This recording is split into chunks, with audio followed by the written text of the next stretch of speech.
bahwa benar sesuai fakta persidangan berdasarkan alat bukti keterangan saksi Kuat Ma'ruf, saksi Riki Rizal Wibowo, saksi Susi, dan keterangan terdakwa Putri Chandrawati pada hari Kamis tanggal 7 Juli 2022 sekitar sore hari jam 18.00 WIB di rumah saudara Ferdi Sambo dan terdakwa Putri Chandrawati yang beralamat di Perum Cempaka Residence Blok C3, Jalan Cempaka, Kelurahan Banyu Rojo, Kecamatan Mertoyudan, Kabupaten Magelang, yang selanjutnya disebut Rumah Magelang. Terjadi keributan antara terdakwa Putri Chandrawati, korban Nofriansah Joshua Huta Barat, dan saksi Kuat Ma'ruf. 2. Bahwa benar sesuai fakta persidangan berdasarkan alat bukti keterangan saksi Kuat Ma'ruf, saksi Riki, saksi Susi, dan keterangan terdakwa Putri Chandrawati. Keributan tersebut terjadi bermula pada saat saksi Susi sedang bersama dengan saksi Kuat berada di dekat garasi mobil. Tiba-tiba terdengar suara dari dalam menuju ke pintu utama rumah. Kemudian masuk korban Nofriansah melalui pintu samping garasi mobil menuju dapur. Lalu Kuat Ma'ruf berkata, "Ini anak kenapa kok pintu dibanting?" Lalu saksi Susi menjawab, "Enggak tahu itu, emang Om Yosua dari mana?" Selanjutnya saksi Kuat berkata kembali kepada saksi Susi, "Bi, coba liatin ibu." Dan atas arahan saksi Kuat tersebut kemudian saksi Susi naik ke lantai 2 dan melihat pintu kaca sudah terbuka dan melihat terdakwa Putri dalam keadaan sudah terjatuh di depan kamar mandi sambil duduk dan menyender di keranjang tumpukan baju kotor dengan kondisi lemas pucat. 3. Bahwa berdasarkan keterangan terdakwa Putri Chandrawati di persidangan pada pokoknya menerangkan terdakwa Putri telah menjadi korban kekerasan seksual atau pemerkosaan yang dilakukan oleh korban Nofriansah pada sore hari Kamis 7 Juli 2022 yang berujung pada keributan antara Kuat Ma'ruf dan korban Nofriansah. 4. Bahwa alat bukti yang mendukung keterangan terdakwa Putri Chandrawati telah mengalami kekerasan seksual atau pemerkosaan dilakukan oleh korban Nofriansah adalah tidak cukup alat bukti. 5. Bahwa benar di dalam persidangan justru terungkap fakta-fakta hukum yang bertolak belakang dengan keterangan terdakwa Putri yang menerangkan bahwa dirinya telah mengalami kekerasan seksual atau pemerkosaan yang dilakukan oleh Nofriansah. Sebagaimana keterangan saksi Richard Eliezer Pudiang Lumiu, saksi Kuat Ma'ruf, saksi Susi, dan saksi Riki, yang mana mereka tidak melihat dan tidak mengetahui kalau terdakwa Putri Chandrawati telah dilecehkan atau diperkosa oleh korban Nofriansah, serta tidak adanya dukungan alat bukti surat berupa visum et repertum. Nomor 6. Bahwa berdasarkan fakta-fakta hukum tersebut justru menunjukkan keterangan terdakwa Putri yang merasa telah mengalami kekerasan seksual atau pemerkosaan yang dilakukan oleh korban Nofriansah adalah janggal dan tidak didukung alat bukti yang kuat dengan alasan sebagai berikut. A. Bahwa berdasarkan keterangan saksi-saksi fakta yang ada di Magelang, yaitu saksi Kuat, saksi Susi, yang ada pada saat kejadian dan melihat langsung terdakwa Putri jatuh di depan kamar mandi sambil duduk dan menyender di keranjang tumpukan baju kotor dengan kondisi lemas dan pucat, justru menerangkan tidak mengetahui apakah terdakwa Putri Chandrawati ada dilecehkan atau diperkosa oleh korban Nofriansah. B. Bahwa keterangan saksi Kuat, saksi Susi tersebut juga diperkuat oleh keterangan saksi Richard dan keterangan saksi Riki yang juga menerangkan tidak mengetahui apakah terdakwa Putri Chandrawati ada dilecehkan oleh korban Nofriansah atau tidak. C. Keterangan saksi Vera Mareta Simanjuntak yang menerangkan bahwa saksi ada komunikasi dengan korban Nofriansah pada hari Kamis 7 Juli 2022 sekitar pukul 20.00 WIB, di mana pada awalnya saksi mendapatkan panggilan WhatsApp teks sebanyak 1 kali, namun setelah itu korban Nofriansah menghubungi kembali yang kemudian diangkat saksi namun putus, dimungkinkan jaringan kurang bagus. Lalu saksi buka handphone, ternyata sudah terdapat 4 kali panggilan tidak terjawab dari korban Nofriansah. Lalu sekitar pukul 20.30 WIB korban Nofriansah menghubungi atau menelepon saksi kembali melalui telepon WhatsApp, di mana pada saat itu saksi sedang dinas malam di puskesmas tempat saksi bekerja. Lalu korban bertanya, "Adek lagi di mana?" Saksi menjawab, "Lagi dinas malam, Bang." "Kenapa, Bang?" Kemudian saksi menjawab, kami ulangi, kemudian korban mengatakan, "Kurang ajar." Dikarenakan situasi pada saat itu banyak teman kerja yang ramai, kemudian saksi mencari tempat yang sepi lalu bertanya, "Kenapa tadi, Bang?" Korban Nofriansah menjawab, "Kurang ajar orang ini." Saksi bertanya lagi, "Kenapa?" Lalu korban menjawab, "Ibu sakit, aku dituduh bikin ibu sakit." Saksi bertanya lagi, "Sakit apa?" Lalu dijawab oleh korban, "Enggak tahu, Bang. Enggak tahu saya." Lalu saksi bertanya kembali, "Siapa yang nuduh?" Dijawab oleh korban, adalah orang di sini." Saksi bertanya lagi, ia siapa? Lalu korban mengatakan, aku diancam. Saksi bertanya, diancam kak mana? Lalu korban menjawab, berani kau naik ke atas, kubunuh kau. Saksi balik bertanya, siapa yang mengancam? Korban menjawab, skuad di sini. Dengan nada suara korban ketakutan dan suara berbisik-bisik. Berdasarkan keterangan ahli Profesor Muhammad Mustafa, untuk membuktikan ada tidaknya suatu perbuatan kekerasan atau pemerkosaan, harus ada bukti ilmiah, yaitu pemeriksaan forensik seperti jejak DNA. Jika tidak dilakukan, maka susah melakukan pembuktian dan ahli psikologi forensik dapat digunakan, namun harus dikuatkan oleh alat bukti lain dan tidak boleh hanya bertumbuh pada satu alat bukti saja. F. Bahwa berdasarkan pendapatnya ahli kriminologi dari Universitas Indonesia, Profesor Muhammad Mustafa menerangkan, 1. Orang jarang mau melakukan tindakan yang beresiko tinggi, kecuali ia sanggup menerima resiko. 2. Bahwa ada relasi kuasa antara laki-laki yang melakukan kekerasan seksual kepada perempuan, harus ada pertimbangan mengenai resiko yang terjadi, serta keadaan psikologis kepada seorang calon pelaku. G. Bahwa dipandang dari teori relasi kuasa dihubungkan dengan kedudukan terdakwa Putri Chandrawati sebagai seorang istri penegak hukum berpangkat Jenderal Bintang 2 dan memegang jabatan sebagai Kadif Propam, maka menjadi janggal perbuatan kekerasan seksual atau pemerkosaan tersebut benar terjadi, apalagi dilakukan dalam situasi, kondisi dan cara-cara sebagai berikut. 1. Adanya fakta keadaan rumah yang tidak terlalu besar dan berada di pemukiman padat penduduk. 2. Adanya fakta saat kejadian rumah tidak dalam keadaan sepi, namun ada ART dan para ajudan lainnya. 3. Adanya fakta korban Nofriansyah adalah seorang ajudan yang terlatih dan penunjukannya pastilah sudah berdasarkan penilaian yang ketat. 4. Adanya fakta korban Nofriansyah adalah orang yang sangat dipercaya, yaitu dilihat dari tugas-tugas yang salah satunya mengelola keuangan yang digunakan untuk memenuhi kebutuhan sehari-hari di Rumah Saguling dan Rumah Dinas Duren 3 nomor 46. H. Berdasarkan teori relasi kuasa perbuatan yang ditujukan kepada korban Nofriansyah merupakan suatu perbuatan yang berisiko tinggi, sehingga menjadi janggal jika perbuatan dengan cara sebagaimana fakta yang terungkap di persidangan, seperti membuka dengan paksa pintu kaca sliding yang terkunci sehingga terdengar suara hentakan pintu yang berbunyi keras, dan perbuatan-perbuatan janggal lainnya seperti membanting-banting tubuh Putri Chandrawati ke lantai dan ke atas kasur. Adanya peristiwa yang janggal di mana korban kekerasan seksual atau pemerkosa justru memanggil pelaku pemerkosaan untuk bertemu dengannya dalam kamar tempat di awal perbuatan kekerasan seksual tersebut dilakukan, bahkan dalam durasi kurang lebih selama 10 menit, yang substansi pembicaraannya adalah sebatas untuk menyampaikan pesan dengan perkataan, saya mengampuni perbuatanmu yang keji terhadap saya, tapi saya minta kamu resign. Sebagaimana bersesuaian dengan keterangan terdakwa Putri Chandrawati dan saksi Ricky Rizal Wibowo.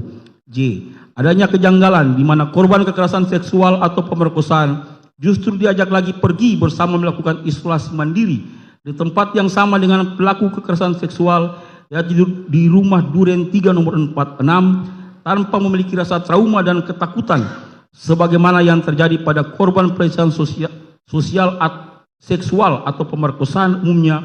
Ditambah lagi di mana suami dari korban kekerasan seksual atau pemerkosaan malah tidak mempermasalahkan dan terkesan biasa saja dan cuek, seperti tidak terjadi kekerasan seksual atau pemerkosaan pada terdakwa Putri Chandrawati yang tidak lain adalah istrinya dan cinta pertamanya, karena saudara Ferdi Sambo tidak mencegah atau mencoba menjauhkan istrinya sebagai korban kekerasan seksual atau pemerkosaan sebagaimana yang dimaksud oleh terdakwa Putri Chandrawati. Hal ini berkesesuaian dengan keterangan saksi Azan Romer, saksi Prayogi, saksi Daden, saksi Cuk Putranto yang dalam persidangan menerangkan bahwa saudara Ferdi Sambo sebelum ke Rumah Duren 3 nomor 46 mempunyai niat untuk main bulu tangkis. Tuduhan kekerasan seksual dan pemerkosaan terhadap korban Nofriansyah tidak didukung dengan alat bukti ilmiah seperti alat bukti surat visum et repertum sebagaimana pendapat Profesor Muhammad Mustafa. Pokoknya memberikan pendapatnya bahwa untuk membuktikan pemerkosaan harus ada bukti ilmiah, yaitu pemeriksaan forensik seperti jejak DNA. Jika tidak dilakukan maka susah melakukan pembuktian, dan ahli selanjutnya mengatakan hasil psikologi forensik dapat digunakan namun harus dikuatkan oleh bukti lain. tidak boleh hanya bertumpu pada keterangan satu saksi saja. Bahwa dalam keterangan ahli kriminologi Dr. Muhammad Mustafa dalam perkara akuo kekerasan seksual atau pemerkosaan bukan sebagai motif atau latar belakang yang mendahului. Adanya kemarahan pelaku terhadap peristiwa yang terjadi di Magelang adalah tidak jelas dikarenakan oleh peristiwa apa. Hal tersebut dikuatkan dengan adanya hasil pemeriksaan poligraf menerangkan bahwa jawaban terdakwa Putri Chandrawati yang mengatakan ia tidak berselingkuh dengan korban Nofriansyah adalah berbohong dengan hasil pemeriksaan -25. Namun apabila kekerasan seksual atau pemerkosaan bukan sebagai peristiwa yang sebenarnya, maka menjadi petunjuk kuat bahwa peristiwa kekerasan seksual atau pemerkosaan merupakan bagian dari skenario yang dibuat oleh terdakwa Putri Chandrawati untuk menutupi peristiwa yang sebenarnya terjadi. Sesuai fakta persidangan berdasarkan kesesuaian keterangan antara saksi Richard, saksi Kuat, saksi Riki, dan terdakwa Putri, bahwa pada saat kejadian dan terdakwa Putri merasa khawatir terhadap korban Nofriansyah yang mempunyai senjata api, sedangkan di rumah Magelang hanya ada 2 orang ART, yaitu saksi Kuat dan saksi Susi saja, sehingga menyebabkan terdakwa Putri kemudian memutuskan untuk menghubungi saksi Riki. Namun ternyata tidak diangkat oleh saksi Riki, sehingga kemudian terdakwa Putri menghubungi saksi Richard yang sedang berada di alun-alun Masjid Kota Magelang bersama dengan saksi Riki dan meminta mereka agar segera kembali ke rumah. 8. Bahwa sesuai fakta persidangan berdasarkan keterangan dari saksi Kuat, saksi Riki, saksi Susi, dan saksi Richard menerangkan, setibanya di rumah Magelang, saksi Riki langsung naik ke atas lantai 2 bersama dengan saksi Kuat, saksi Richard, namun yang masuk ke dalam kamar menemui terdakwa Putri hanya saksi Riki saja. Dan selanjutnya berdasarkan keterangan saksi Richard, diketahui saksi Riki berada dalam rentang waktu yang cukup lama bersama terdakwa Putri dalam kamar tersebut, yang mana tidak lama kemudian saksi Riki keluar dari kamar terdakwa Putri, lalu turun ke lantai 1 dan bertemu dengan saksi Richard, dan saksi Riki sempat menanyakan keberadaan korban Nofriansyah. Lalu saksi Riki masuk ke dalam kamar ajudan dan langsung mencari senjata api milik korban Nofriansyah.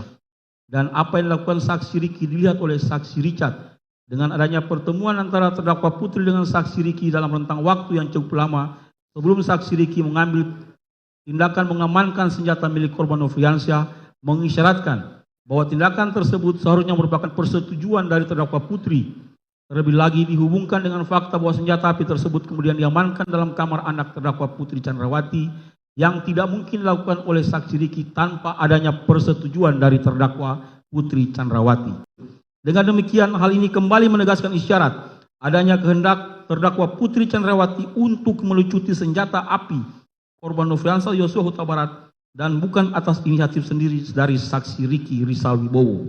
10. Bahwa sesuai fakta persidangan berdasarkan keterangan dari saksi Richard, saksi Riki yang menerangkan benar saksi Riki masuk ke dalam kamar lantai 1 kemudian tanpa seizin dan sepengetahuan korban Nofriansyah telah melucuti atau mengambil 1 buah senjata api jenis AS milik korban Nofriansyah dan 1 buah senjata api dinas TRO dan kemudian menyimpan atau menyembunyikannya di kamar Tribrata Putra Sambo yang berada di lantai 2. Bahwa sesuai persidangan berdasarkan keterangan dari saksi Riki, saksi Sugeng, dan keterangan terdakwa Putri memberikan petunjuk bahwa alasan saksi Riki mengamankan senjata api dinas jenis HS milik korban Nofriansyah Huta Barat dan senjata api dinas TRO tersebut karena inisiatif pribadi saksi Riki supaya tidak terjadi keributan yang lebih besar dan berbahaya antara korban Nofriansyah dan saksi Kuat Maruf sangat disangsikan karena ternyata saksi Riki tidak mengamankan senjata atau pisau yang digunakan oleh saksi Kuat Maruf untuk mengejar-ngejar dan sempat mengancam akan membunuh korban Nofriansyah Yosua Huta Barat. Sehingga tindakan saksi Riki menunjukkan perbuatan saksi Riki tersebut merupakan pelaksanaan dari kehendak Putri Chandrawati terhadap korban Nofriansyah Yosua Huta Barat yang memiliki senjata api sebagaimana keterangan di persidangan yang pada pokoknya sebagai berikut. Saya takut karena di rumah hanya ada Susi dan Kuat, sedangkan korban Nofriansyah mempunyai senjata atau pistol. Kemudian saya menghubungi Richard Eliezer karena di rumah hanya bertiga. Sesuai fakta persidangan berdasarkan keterangan dari terdakwa Putri Chandrawati pada hari Jumat dini hari tanggal 8 Juli 2022, terdakwa Putri Chandrawati ada menghubungi saudara Ferdi Sambo yang sedang berada di Jakarta sambil menangis, berbicara kepada saudara Ferdi Sambo bahwa korban Nofriansah telah masuk ke kamar pribadi terdakwa Putri Chandrawati dan melakukan perbuatan kurang ajar terhadap terdakwa Putri Chandrawati. Mendengar cerita tersebut, saudara Ferdi emosi dan marah kepada korban Nofriansah, namun terdakwa Putri Chandrawati berinisiatif meminta kepada saudara Ferdi Sambo untuk tidak menghubungi siapa-siapa dengan perkataan, jangan hubungi ajudan, jangan hubungi yang lain. Mengingat rumah di Magelang kecil dan takut ada orang lain yang mendengar cerita tersebut dan khawatir akan terjadi sesuatu yang tidak diinginkan mengingat korban Nofriansah memiliki senjata dan tubuh lebih besar dibanding dengan ajudan yang lain. Saudara Ferdi menyetujui permintaan terdakwa Putri Chandrawati tersebut dan terdakwa Putri Chandrawati meminta pulang ke Jakarta dan akan menceritakan peristiwa yang dialaminya di Magelang setelah tiba di Jakarta. Bahwa sesuai fakta persidangan berdasarkan keterangan saksi Kuat Ma'ruf, saudara Ferdi, saksi Riki, dan terdakwa Putri Chandrawati benar dengan kehendak dan rencana yang dibuat oleh terdakwa Putri Chandrawati dan saudara Ferdi Sambo dari komunikasi yang dilakukan secara berturut-turut, baik dari hari Jumat dini hari tanggal 8 Juli 2022 maupun esok hari tanggal 8 Juli 2022, disepakati terdakwa Putri dan saudara Ferdi berkehendak yang sama dengan saksi Riki Rizal Wibowo maupun Kuat Ma'ruf yang bertugas menjaga anak-anak saudara Ferdi Sambo di Magelang untuk ikut serta ke Jakarta. Bahwa sesuai fakta persidangan berdasarkan keterangan saksi Kuat Ma'ruf, keterangan saksi Susi, dan saksi Riki, dan keterangan terdakwa sendiri benar pada hari Jumat tanggal 8 Juli sekitar pukul 10 WIB, saksi Riki yang tugasnya dengan saksi Kuat Ma'ruf sebenarnya adalah menjaga anak dari saudara Ferdi Sambo dan menjaga rumah di Magelang, namun terdakwa Putri tetap meminta saksi Riki untuk berangkat ke Jakarta dengan alasan tertentu di luar dari tugasnya yang seharusnya, yaitu menjaga anak-anak terdakwa Putri Chandrawati. Dan saksi Riki yang sudah memahami kehendak dari terdakwa Putri Chandrawati tersebut menerima ajakan terdakwa Putri Chandrawati untuk berangkat ke Jakarta sambil menunggu tindakan dan rencana selanjutnya dari terdakwa Putri Chandrawati dan saudara Ferdi Sambo selaku atasan untuk memberi pelajaran atau meminta pertanggungjawaban korban Nofriansah Joshua Huta Barat. Penasihat hukum yang kami hormati dan pengunjung sidang yang kami hormati, kesimpulan dari uraian-uraian tersebut di atas, maka kami penuntut umum berkesimpulan bahwa perbuatan terdakwa Putri Chandrawati telah terbukti secara sah dan meyakinkan serta telah memenuhi rumusan-rumusan perbuatan pidana pembunuhan berencana sebagaimana yang telah didakwakan dalam dakwaan pasal 340 KUHP junto pasal 55 ayat 1 ke 1 KUHP. Bahwa sepanjang pemeriksaan di persidangan telah didapat fakta-fakta kesalahan terdakwa, kemudian dari fakta-fakta tersebut tidak terdapat adanya hal-hal yang dapat membebaskan terdakwa dari pertanggungjawaban pidana ataupun tidak ditemukan adanya alasan-alasan pemaaf maupun alasan-alasan pembenar atas perbuatan terdakwa. Oleh sebab itu terhadap perbuatan terdakwa tersebut maka terdakwa wajib mempertanggungjawabkan dan untuk itu terdakwa harus dijatuhi hukuman yang setimpal dengan perbuatannya. Materi tuntutan pidana. Sebelum kami sampai pada tuntutan pidana atas diri terdakwa, kami selaku jaksa penuntut umum dalam perkara ini wajib pula mempertimbangkan hal-hal yang kami jadikan sebagai pertimbangan mengajukan tuntutan pidana, yaitu hal-hal yang memberatkan. Perbuatan terdakwa mengakibatkan hilangnya nyawa korban Nofriansah Joshua Huta Barat dan duka yang mendalam bagi keluarganya. Terdakwa berbelit-belit dan tidak mengakui perbuatannya dan memberikan keterangan di persidangan dan terdakwa tidak menyesali perbuatannya. Akibat perbuatan terdakwa menimbulkan keresahan dan kegaduhan yang meluas di masyarakat. Hal-hal yang meringankan terdakwa belum pernah dihukum, terdakwa sopan di dalam persidangan. Berdasarkan uraian-uraian tersebut di atas, maka kami penuntut umum dalam perkara ini menuntut supaya Majelis Hakim Pengadilan Negeri Jakarta Selatan yang memeriksa dan mengadili perkara ini memutuskan: 1. Menyatakan terdakwa Putri Chandrawati terbukti bersalah melakukan tindak pidana turut serta melakukan pembunuhan yang direncanakan terlebih dahulu sebagaimana diatur dan diancam pidana dalam dakwaan primer pasal 340 junto pasal 55 ayat 1 ke 1 KUHP. 2. Menjatuhkan pidana terhadap terdakwa Putri Chandrawati dengan pidana penjara selama 8 tahun, dipotong masa tahanan dengan perintah terdakwa tetap ditahan. 3. Menyatakan barang bukti berupa dari poin A sampai dengan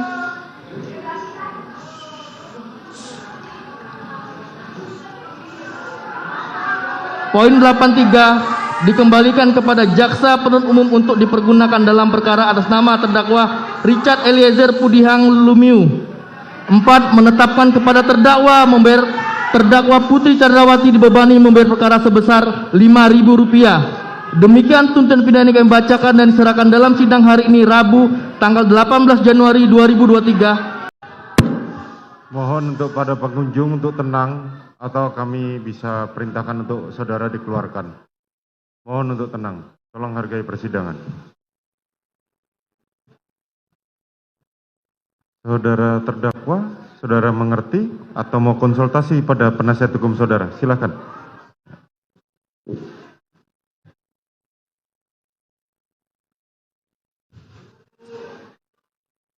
Mohon untuk tidak ada komentar.